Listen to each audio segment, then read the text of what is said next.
가스터빈 설치량 증가에 트리거 역할을 하는 또 하나의 변화가 있습니다. 바로 AI 전력 수요 증가인데요. AI 전력 수요는 참 제가 에너지 애널리스트로서 거의 지난 1년 동안 가장 많이 말씀드렸었던 키워드인 것 같습니다. 그런데 그런 이야기를 들을 때마다 전력 수요 전망치가 올라가고 있어요.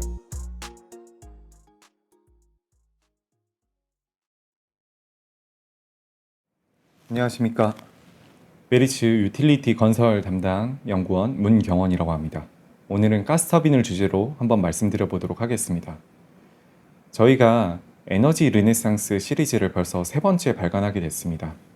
첫 번째, 두 번째에서는 각각 LNG와 유가를 주제로 해서 말씀을 드려왔습니다. 우선 첫 번째 시리즈에서는 LNG 수출 물량이 많이 늘어난다. 미국을 중심으로 해서 전 세계 LNG 수출 물량이 현재 대비해서 2030년대 초반대에는 2배 가까이 늘어날 것 같다라는 말씀을 드렸었고, 그러한 트렌드가 이제 알래스카 LNG 및 북극으로 번지면서 중장기적인 트렌드가 될 것 같다라는 말씀도 같이 드렸습니다. 두 번째 시리즈에서는 유가 하향 안정화에 대해서 말씀을 드렸는데요. 미국, 러시아, 중동 주도로 증상 경쟁이 이루어지면서 유가가 내려가게 되는데, 사실 천연가스 가격은 유가의 인덱스가 되기 때문에 이러한 것들은 천연가스 가격 하락으로 연결되게 됩니다. 이 두 가지 시리즈를 가지고 투자분들에게 세미나를 했을 때 가장 많은 피드백을 받았던 부분들은, 자, 그럼 천연가스가 점점 많아지고 그 가격도 안정화가 될 텐데 그럼 어디에 그걸 쓰느냐 였어요. 그런 부분에 대해서 해답을 드리고 싶어서 저는 가스터빈 보고서를 작성을 하게 됐고요. 가스터빈은 가스 발전소의 핵심 부품으로서 2000년대 초반에 붐을 맞이한 바가 있는데요. 1990년대에 있었던 유가 하락과 그리고 LNG 수출 물량 증가가 그 기반을 마련했다고 생각을 합니다. 지금 2000년대 초반과 비슷한 환경이 마련이 되고 있는 것 같습니다. 가스터빈 설치량 증가에 트리거 역할을 하는 또 하나의 변화가 있습니다. 바로 AI 전력 수요 증가인데요. AI 전력 수요는 참 제가 에너지 애널리스트로서 거의 지난 1년 동안 가장 많이 말씀드렸었던 키워드인 것 같습니다. 그런데 그런 이야기를 들을 때마다 전력 수요 전망치가 올라가고 있어요. AI 데이터 센터, 이 전력 수요, 막대한 이 전력 수요를 어떻게 대응할지 걱정이 앞서는 시점입니다. 기존 전력망에 의존해서는 이러한 문제가 해결되지는 않을 것 같고요. AI 데이터 센터는 자체적인 발전원을 지어서 이러한 문제를 해결하려고 하는데요. 그러한 자체적인 발전원을 온사이트 발전원이라고 합니다. 그리고 이 오른쪽 그림에서 보시다시피 온사이트 발전원, 현장에서의 발전소는 대부분 가스 발전소로 이루어지고 있습니다. 재생에너지는 너무 크고 또 변동성도 심하고요. 그리고 가장 이상적인 옵션으로 여겨지는 SMR은 2030년대에 상용화가 되기 때문이죠. 이러한 가스터빈을 통해서 온사이트 발전을 하고 있는 데이터 센터의 물량으로 인해서 가스터빈은 호황을 맞이를 하고 있고요. 미국에서는 가스가 가장 경제적인 발전원인데 미국을 중심으로 해서 AI 데이터 센터 산업이 발전하고 있기 때문에 이러한 경향성이 더 강화되는 부분도 있습니다. 미국에서의 가스 발전 단가는 유럽 대비해서 3분의 1 이하로 낮고요. 주목해야 될 트렌드가 오일머니가 데이터 센터를 짓고 있다는 건데요.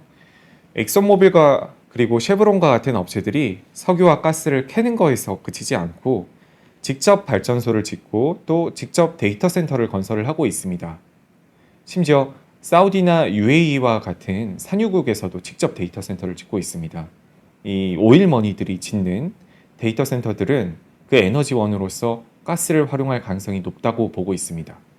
수요 측면에서 지금까지 말씀을 드렸는데요. 이제 공급 측면에서 말씀을 드려보겠습니다.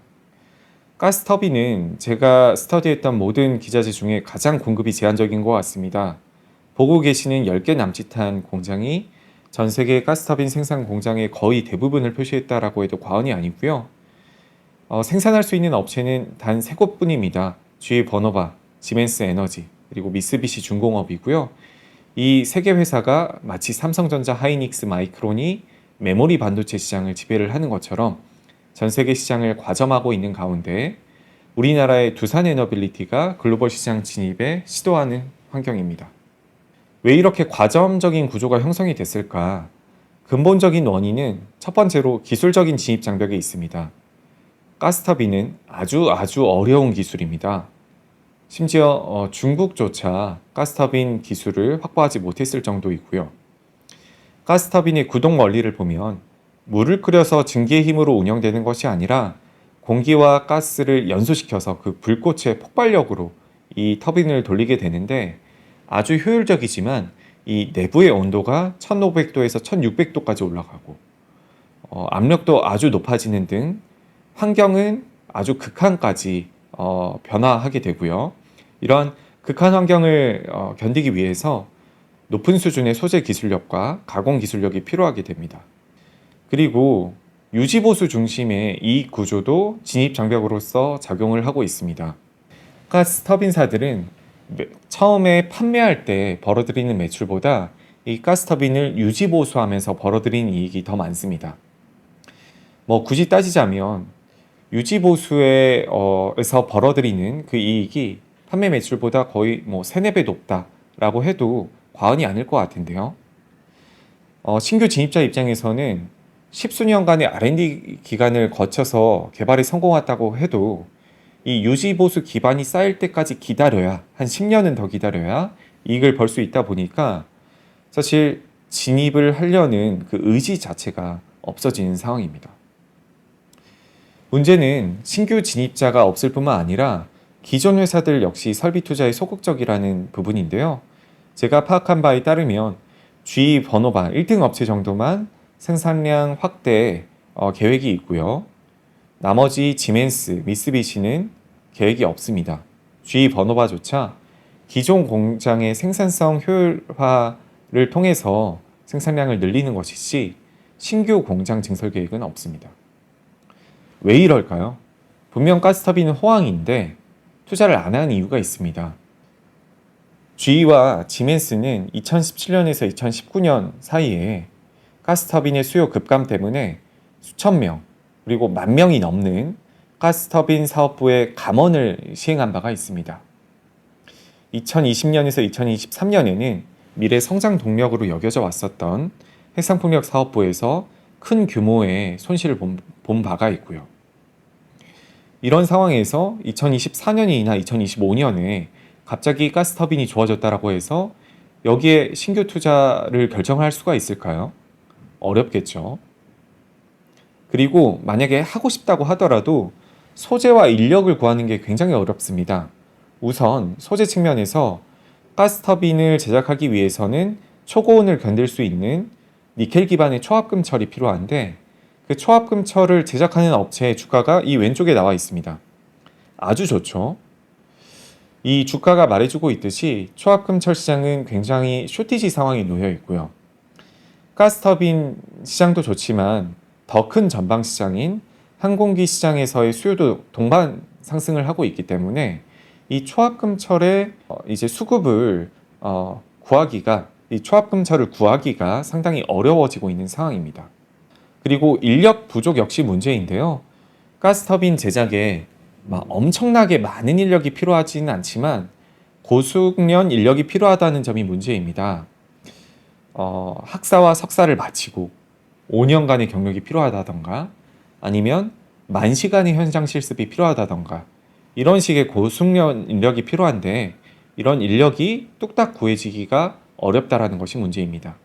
요약하자면 가스터빈은 신규 진입도 여러 가지 진입 장벽을 통해서 막혀져 있지만 기존 업체들도 설비 투자를 안 하고 있거나 못 하고 있는 상황입니다.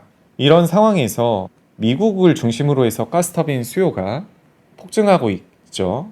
AI 데이터 센터 때문입니다. 왼쪽 그래프를 보시면 2030년까지 미국에서의 설치량은 약 2배 이상 증가할 전망입니다. 글로벌리 보면 기관마다 전망치는 다르지만 적어도 20%에서 30% 정도는 늘어날 것으로 보이는데요. 이러한 부분이 사실은 수요가 2배 증가하는 것이 아니기 때문에 약해 보일 수도 있지만 사실은 공급이 너무 제한적이기 때문에 이 20%, 30% 정도의 수요 증가만으로도 수급에는 아주 치명적인 효과가 있습니다. 오른쪽에 업계 사람들의 인터뷰를 제가 요약을 해봤는데요. 가스터빈을 받으려면 7, 8년 전에 논의를 시작을 해야 된다. 가스터빈을 받으려면 2030년 이후에나 받을 수 있다. 이런 이야기들이 여러 기업에서 공통적으로 나오고 있는 상황입니다. 아주 가스터빈 제작사들이 갑인 상황인 거죠. 우리나라 주식 시장에 투자를 열심히 하시는 분이라면 이 이야기가 익숙하게 느껴지실 겁니다. 변압기 시장에서 이미 저희가 봤었던 이야기이기 때문인데요. 변압기도 구조 조정을 거친 상황에서 수요가 갑자기 급증을 했는데 전기 강판 부족이라든지 아니면 인력 부족으로 인해서 카파 증설을 못했었고 결과적으로 기존 업체들의 영업이익률이 20% 이상으로 올라간 바가 있었죠. 저는 가스터빈 업계에서 이러한 현상이 반복될 것으로 보고 있습니다. 실제로 업계 1위인 G 버노바의 컨센서스를 보면 이러한 업황이 일부분 반영이 되어 있는데요. 현재 2024년 기준으로 약 10% 내외인 G 버노바 가스 사업부의 영업이익률이 2029년, 2030년에는 20% 수준으로 올라갈 것으로 전망이 되고 있고요. 만약에 이걸 기준으로 현재 시가총액을 평가를 해보면 PER 10배 수준 혹은 EV/EBITDA 8배 수준에 불과하기 때문에 저는 G 버노바가 아직도 저평가라고 생각을 하고 투자가 유망한 종목이라고 생각을 하고 있고요. 그리고 이러한 컨센서스조차 현재 업황을 충분히 반영하고 있지 못하다. 영업이익률 20%에서 그치지 않고 그리고 히스토리컬 하이인 27%를 넘어서 그 이상으로 올라갈 수 있는 가능성이 있다고 보고 있습니다. 가장 근본적인 원인은 전방시장이 바뀌었기 때문이겠죠. G 버노바의 기존 전방시장이 유틸리티 업체였다면 이제는 테크 회사들로 바뀌고 있습니다. 그리고 그러한 테크 회사들은 가격에 민감하지 않습니다. 보고 계시는 그래프는 데이터 센터 건설 비용 중에 각 항목의 비중을 나타내고 있는데요. 가스 터빈을 같이 설치를 한다고 하더라도 가스 터빈 및 발전 기기들이 차지하는 원가 비중은 10에서 15% 정도에 불과합니다. 엔비디아에서 구하는 서버 비용이 대다수를 차지를 하죠. 만약에 빅테크가 되어 봤다라고 생각을 하고 한번 생각을 해보시면 엔비디아 칩을 정말 어렵게 구했는데 가스터빈이 없어서 데이터 센터 운영이 1, 2년 늦어진다면 굉장히 큰 손실이겠죠. 왜냐하면 그 1년, 2년 사이에 이 엔비디아 칩은 이미 구형 모델이 되어 있을 테니까요. 저는 빅테크 업체들이 가스터빈의 판가를 20%든 30%든 인상해줘서라도 가스터빈을 구할 거라고 생각을 하고 이러한 측면 때문에 가스터빈 업체들의 어떤 판가 인상과 영업이익률 상승 추이는 앞으로도 계속될 거라고 생각을 하고 있습니다.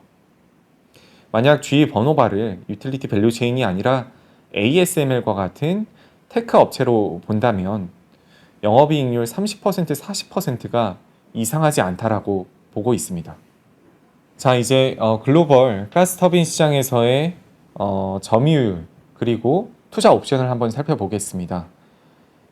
사실 투자 옵션이라고 하더라도 3개 업체밖에 없는데요. 현재로서는 G 버노바와 지멘스 에너지, 미쓰비시 중공업 3개 업체이고요. 이 3개 업체 중에선 G 버노바의 점유율이 가장 높은 것으로 보입니다. 특히나 북미 시장에서는 그렇습니다. 저는 투자 옵션으로서 G 버노바를 가장 유망하다라고 생각을 하는데 그 이유는 우선 첫 번째로는 G 버노바가 가스터빈 이익 비중이 가장 높기 때문입니다. 지멘스 에너지나 미쓰비시 중공업은 풍력이나 아니면 전력기기, 방산, 물류와 같은 다른 사업부의 이익 비중이 꽤 높은 반면에 G 버노바는 가스 사업부의 이익 비중이 70% 이상이고요. 여기 파란색으로 표시된 부분이 가스 사업부의 이익 비중입니다. 좀 더 퓨어한 투자 옵션인 G 버노바가 저희의 아이디어에 맞겠죠. 두 번째로는 G 버노바가 미국 내 공장이 가장 크다라는 점입니다. 지멘스 에너지나 미쓰비시 중공업도 미국에 공장이 있지만 그 규모 측면에서 G 버노바와는 상당한 차이가 있고요. 이를 통해서 주의 번호반은 상대적으로 물류비를 절감하고 관세 이슈를 회피를 하면서 미국 내 수요에 있어서는 가장 잘 대응을 할 수가 있다. 그런데 현재 가장 가스터빈의 수요가 강한 곳이 미국이다 보니까 제 생각에는 주의 번호바가 좀 이점을 가질 수가 있을 것 같습니다. 이제 국내 업체 이야기를 해야 될 것 같습니다. 두산 에너빌리티 말씀을 드려야 될 것 같은데요. 두산 에너빌리티는 2013년 국책 과제를 시작으로 해서 10년이 넘는 노력 끝에 2023년 처음으로 가스터빈 상업 운전을 시작을 했습니다. 그리고 25년 말 정도 경에는 S2 모델이라고 해서 다른 글로벌 메이저 3사들의 스펙과 맞먹는 그런 모델을 출시를 하게 되는데요.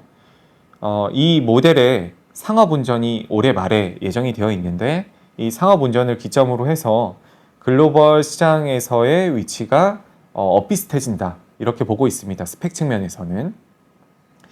두산 에너빌리티의 이 상업운전 이게 저는 큰 의미가 있다고 생각을 하는 건 이걸 가지고 수출 시장에 도전을 할 수가 있기 때문입니다. 두산 에너빌리티의 수출 시장 계획을 살펴보면 2026년부터 매년 한두 기 정도 해외 수출을 하는 것이 목표였는데요.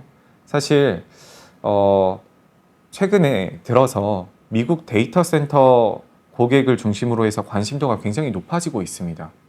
이러한 관심도를 기반으로 해서 제 생각에는 이 시기가 생각보다 앞당겨질 가능성이 매우 높다. 그리고 그 규모도 커질 가능성이 높다라고 보고 있고요. 현재 데이터 센터 고객을 중심으로 해서 두산 에너빌리티의 창원 공장을 실사를 한다던가 하는 식으로 구매 의욕이 굉장히 높아지고 있는 상황으로 파악이 되고 있습니다. 에너빌리티의 이 가스터빈 해외 수출이 진행이 된다라고 해도 사실 의미 있는 이익이 발생을 하려면 시간이 상당 부분 필요할 겁니다. 말씀드렸던 대로 에너빌리티가 돈을 벌기 위해서는 유지보수 매출액이 쌓일 때까지 기다려야 되기 때문인데요. 만약에 2030년부터 10기씩 판매한다라는 가정을 적용을 한다면 2040년에 이르러서는 4조 원 이상의 매출액 그리고 5천억 원 이상의 영업이익이 예상이 됩니다. 만약에 중장기적인 이러한 그림을 선반영해서 반영해 준다라고 한다면 가스터빈 해외 수출이 처음으로 이루어지는 시점을 전후로 해서 에너빌리티의 주가에도 긍정적인 영향이 있을 거라고 저는 생각을 하고 있습니다. 네, 지금까지 가스터빈 시장에 대해서 알아봤습니다. 투자하시는데 조금 도움이 되셨는지 모르겠습니다. 앞으로도 더 좋은 투자 아이디어를 찾을 수 있도록 노력하도록 하겠고요. 다음 영상에서 찾아뵙도록 하겠습니다. 감사합니다.